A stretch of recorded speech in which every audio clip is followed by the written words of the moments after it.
अस्सलाम वालेकुम, welcome to अलराफी computers. मैं हूं आपका teacher Mohammad Sarwar. Microsoft Excel series की आज की क्लास में हम सीखेंगे कंसोलिडेशन। कंसोलिडेशन एक पावरफुल टूल है जिसकी हेल्प से हम ये कर सकते हैं। जैसा कि आप स्क्रीन पर देख रहे हैं कि यहाँ पर एक महीने का कुछ डाटा दिया हुआ है। ये कुछ प्रोडक्ट्स हैं और ये कुछ स्टोर्स हैं जहाँ पर ये प्रोडक्ट्स इस बंडल्स के लिहाज से या इस क्वांटिटी में ये सेल्स हुई हैं। जनवरी का ये वाला डाटा है, फरवरी का ये डाटा है और मार्च का ये डाटा है। अब मैं क्या चाहता हूँ कि ये तमाम डाटा किसी तीसरी शीट पर इकट्ठा हो जाए और मुझे ये पता चल जाए कि टोटल 3 महीने की कितनी प्रोडक्ट सेल हुई है। जैसा कि आप यहाँ पर देख सकते हैं कि ये इस कॉलम के अंदर, इस सेल के अंदर बी कॉलम है और तीसरी रो के अंदर स्टोर 1 पे पेंसिल्स की तादाद ये 50 बंडल्स हैं, ठीक है। और इसी तरीके से फरवरी के महीने में ये 80 बंडल सेल हुए हैं, मार्च के महीने में ये 40 बंडल सेल हुए हैं। अब अगर मुझे इन सब को जमा करना है तो मैन्युअली करने के लिए मुझे इन तमाम सेल्स को एक एक करके जमा करना पड़ेगा और फिर सबको करना पड़ेगा, तो ये काफ़ी लंबा प्रोसेस है। तो कंसोलिडेशन की हेल्प से हम इस काम को बड़ी आसानी से और बहुत जल्दी कर सकते हैं और इसको हम 3 मुख्तलिफ तरीक़ों से देखेंगे और उसके अंदर वेरिएशंस देखेंगे कि तीनों में डिफरेंस क्या है। तो उसके लिए हम सबसे पहले इन तीनों का जो डाटा है ना उसको इकट्ठा करेंगे और इसके लिए मैंने एक अलग से शीट ले रखी है डी सम के नाम से। यानी कि इसको डायमेंशनल भी आप कह सकते हैं या डेटाबेस का सम कह सकते हैं, 3D सम भी कह सकते हैं। ये 3 यहाँ पर मेरे पास शीट्स हैं और इनको मैंने इस चौथी शीट के ऊपर यहाँ पर जमा करना है। तो ये जो पहला तरीका मैं बता रहा हूँ इसका सिंपल प्रोसीजर ये है कि आपका जो डाटा है हर शीट के ऊपर एक ही फॉर्मेट में होना चाहिए। मतलब ये कि यहाँ पर ये देखें B3 से शुरू हो रहा है आपका डाटा और इसकी जो भी ये रेंज है तरतीब यही रहनी चाहिए, ये नाम वगैरह भी इसमें यही रहने चाहिए और ऊपर वाले जो ये कॉलम हेडर्स हैं ये भी इसी तरीके से रहने चाहिए। ये तमाम डाटा तीनों शीट्स के ऊपर आपको एक जैसा ही दिखाई देगा। इसके फिगर्स अलग होंगे लेकिन डाटा जो है तरतीब उसकी एक ही होगी, तब ये वर्क करता है। उसके लिए क्या करना है कि जहाँ पर आपको आंसर चाहिए आपने इस हिसाब से देखना है कि ये B3 के अंदर, ये पहली जो वैल्यू है आपकी B3 के अंदर है, तो जहाँ पर आपने जमा करना है वो भी आपने सेल B3 ही चूज़ करना है। यहाँ पर आपने सेलेक्ट करना है और यहाँ पे आपने फार्मूला लगा देना है Alt enter. Alt equal to जैसे आप प्रेस करते हैं तो ये फार्मूला आ जाता है। अब ये आपसे पूछता है कि किस चीज़ को सम करना है, तो मैं यहाँ शीट 1 को क्लिक करके मैं यहाँ से इस सेल को सिलेक्ट कर लेता हूँ, ठीक है।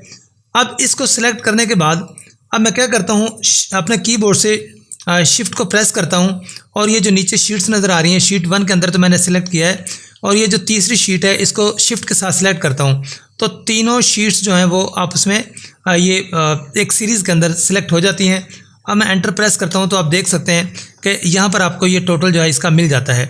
अगर आप इसको चेक करना चाहते हैं, जनवरी का है 50 और फरवरी का है 80, 130 और ये है 40। 130 और 40 कितने होते हैं, 170। तो ये देखिएगा यहाँ पर ये जमा हो चुका है, तीनों शीट्स का डाटा कंसोलिडेट हो चुका है। अब बाकी सेल्स के लिए क्या करना है, बहुत इजी है। इसको आपने पकड़ना है और यूं ड्रैग कर देना है, ठीक है। अब ये एक एक्स्ट्रा सेल मैंने यहाँ पर ड्रैग कर दिया, इसको मैं रिमूव कर देता हूँ। तो ये वाले सेल्स हैं, इसको आपने अब सिलेक्ट करना है और यहाँ से पकड़ के ऐसे फिल एंड ड्रॉप कर दें, ये कॉपी पेस्ट हो जाएगा। नीचे जो मैंने एक्स्ट्रा कर दिया इसको भी मैं रिमूव कर देता हूँ। तो आप देख सकते हैं कि यहाँ पर ये डाटा आपके पास मौजूद है। एक तो तरीका है ये वाला, इस तरीके से हम इसको कंसोलिडेट कर सकते हैं। अब अगर मैं यहाँ से किसी एक सेल की वैल्यू चेंज करता हूँ, ये 50 है, सिर्फ 10 प्लस करता हूँ, अब आंसर आप देख लें कि इसके अंदर ये 170 है। अगर मैं यहाँ से 10 प्लस करता हूँ, 60 कर देता हूँ, तो वहाँ पर 180 होना चाहिए। तो आप देखेंगे कि यहाँ पर ये डाटा जो है आसान तरीके से वर्क कर रहा है। जो पुराने वर्जन्स हैं 2016, 13 उनके अंदर ये अपडेटेड नहीं था। मैं ये 2019 यूज़ कर रहा हूँ। उसके अंदर क्या होता था कि जब इस तरीके से हम कंसोलिडेशन करते थे तो यहाँ पर जब भी कोई चेंजेस लाते थे तो जहाँ पर आपने कंसोलिडेशन किए यहाँ पर ये टोटल नहीं आता था। ये यहाँ की वेरिएशंस जो आंसर आपने एक दफ़ा ले लिया वही फिक्स रहता था, ये चेंज नहीं हो रहा था। 2019 के अंदर ये साथ साथ अपडेट कर रहा है। और दूसरा तरीका जो है वो कंसोलिडेशन का, वो भी बहुत ही आसान है। उसके लिए मैंने एक अलग से शीट ली है। अब ये क्या है, पहले तरीके में हमारी मजबूरी थी कि डाटा आपका तरतीब से होना चाहिए, ये मजबूरी है। अगर हम डाटा को आगे पीछे करते हैं तो हमारा जो टोटल है वो गड़बड़ हो जाता है। अभी मैं आपको दिखा देता हूँ कि ये वाली शीट है, इसको अगर मैं सिलेक्ट करके इस डाटा को सिलेक्ट करके कहीं पे थोड़ा सा मूव कर दूँ, ठीक है, इसको मैं सिलेक्शन करता हूँ और यहाँ से पकड़ के इसको मैं ड्रैग कर देता हूँ। ठीक है, यहाँ से मैंने इसको हटा दिया और जो फरवरी का हमारे पास ये डाटाबेस है इसको भी पकड़ के यहाँ से मैं एक साइड पे कर देता हूँ, इसको इधर कर देता हूँ। ठीक है, ये मैंने इसकी गलत लोकेशन ले ली है, इसको थोड़ा सा कहीं और साइड पे करते हैं, इधर कर देते हैं, नीचे कर लिया। और जो तीसरी शीट है उसको अगर मैं यहाँ से सिलेक्ट करके और इसको मैं थोड़ा सा राइट कर देता हूँ। ठीक है, अब अगर आप देखें जहाँ पर मैंने ये लिया था, अब ये देखें ये सारे ज़ीरो आ चुके हैं।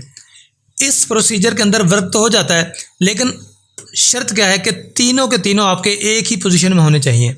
अब जो नेक्स्ट तरीकाकार है उसके अंदर आपका डाटा जैसे मर्जी पड़ा हो, हम उसको कंसोलिडेट कर सकते हैं। इस शीट पर मैं फार्मूला लगाऊंगा, तो इसके लिए मैं यहाँ पर सिलेक्ट कर लेता हूँ, कोई भी सेल जो है वहाँ पे क्लिक करके यहाँ से मैं कर देता हूँ। ठीक है, अब मैंने जाना है अपने डाटा टैब के अंदर और यहाँ अगर आप देखें डाटा टूल्स के ऊपर आपको कंसोलिडेशन नज़र आती है, यहाँ पर मैं क्लिक करता हूँ। अब यहाँ पर मैं क्लिक करूँ तो ये मैंने पहले इसको ट्राई किया था, वो लिंक दे रहा है, इनको मैं पहले रिमूव कर लेता हूँ। ठीक है, देखा था वर्क करता है या कि नहीं, इसको रिमूव कर देते हैं।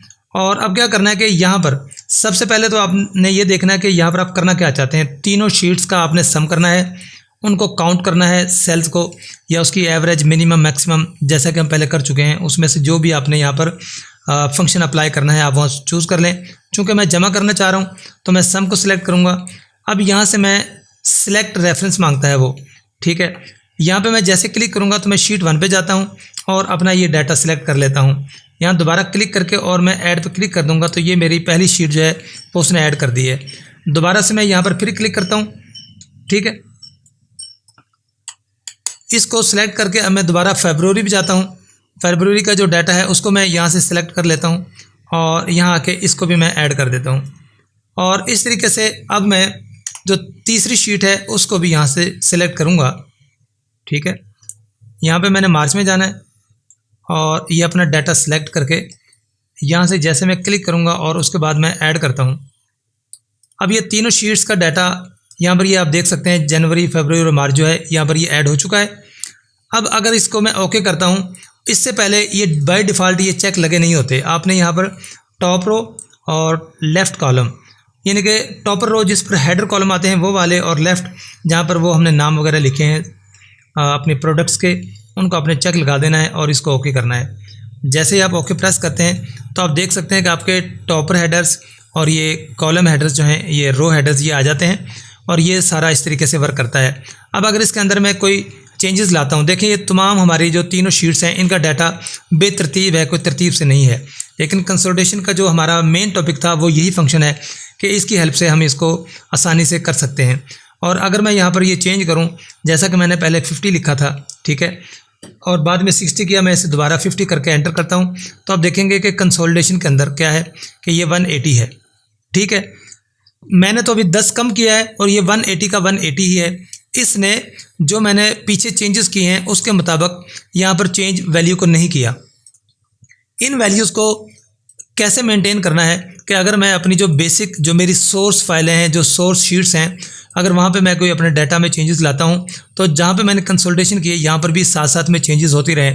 उसके लिए क्या करना है, उसके लिए मैंने एक तीसरी शीट यहाँ पर ब्लैंक ले रखी है और यहाँ पर मैं इसको अप्लाई करूँगा। तरीकाकार वही है जो कंसोलिडेशन स्टैटिक के लिए था। तो कंसोलिडेशन स्टैटिक में क्या होता है कि आपके जो आंसर्स हैं वो स्टिल रहते हैं, वो चेंज नहीं होते। अगर आपने सोर्स डाटा में कोई चेंजेस भी किए हैं तो यहाँ पर कोई चेंजेस नहीं आती हैं। अब इसके लिए आपने क्या करना है, सेल पे किसी भी सेल को सिलेक्ट करें, कंसोलिडेशन पे क्लिक करें आप, और यहाँ पे जाके अब आपने फिर वहीं से रेफरेंस बताने हैं। पहले यहाँ पे मैं क्लिक करके और यहाँ से जनवरी का डाटा सिलेक्ट कर लेता हूँ और इसके बाद ऐड करूँगा। ऐड करने के बाद मैं जाता हूँ दोबारा से इसी लिंक पे। ठीक है, अब यहाँ से मैं फरवरी का जो डाटा है उसको सिलेक्ट कर लेता हूँ। इसको ऐड करने के बाद ये दोनों ऐड हो चुके हैं और फिर मैं यहाँ पे क्लिक कर देता हूँ और ये जो लिंक यहाँ पे शो हो रहा है इसको डिलीट करके अब मैं चलता हूँ मार्च की शीट पर, और मार्च की शीट का जो भी डाटा है आप इसको मैं सिलेक्ट कर लेता हूँ और इसे भी यहाँ आके ऐड कर देता हूँ। ये तीनों शीट्स यहाँ पर ऐड हो चुकी हैं। टॉप रो और लेफ़्ट कॉलम ये हमने पहले भी किया था, लेकिन अब इस बार जो हमें एक इजाफी काम करना है वो करना है create link to source data. अब यहाँ पर अगर मैं चेक लगा देता हूँ और अब ओके प्रेस करता हूँ तो आप देखेंगे कि आपके पास वो सारे का सारा कंसोलिडेट होके आ जाता है। अब हम देखते हैं कि अपने सोर्स डेटा में कोई चेंजेस लेके आते हैं। अब ये जनवरी का जो 50 है इसको मैं 50 प्लस करता हूँ, 100 कर देता हूँ। उससे पहले जो लिंक्ड कंसोलिडेशन है इसको आप देख लें कि ये 170 है, ठीक है। अब ये 50 की बजाय इसको मैं 100 करूँगा, यानी कि मैंने मज़ीद इसमें 50 का इजाफा किया है।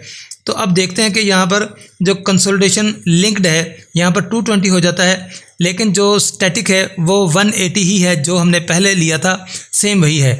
सोर्स डेटा में जो मर्ज़ी चेंजेस लाएं, जो स्टैटिक कंसोलिडेशन है उसमें कोई तब्दीली नहीं आएगी, और जो लिंक्ड कंसोलिडेशन है तमाम शीट्स के साथ लिंक्ड है, उसके अंदर जो आप सोर्स डाटा में वेरिएशंस लाएंगे वो यहाँ पर भी वेरिएशंस आती जाएंगी, ठीक है।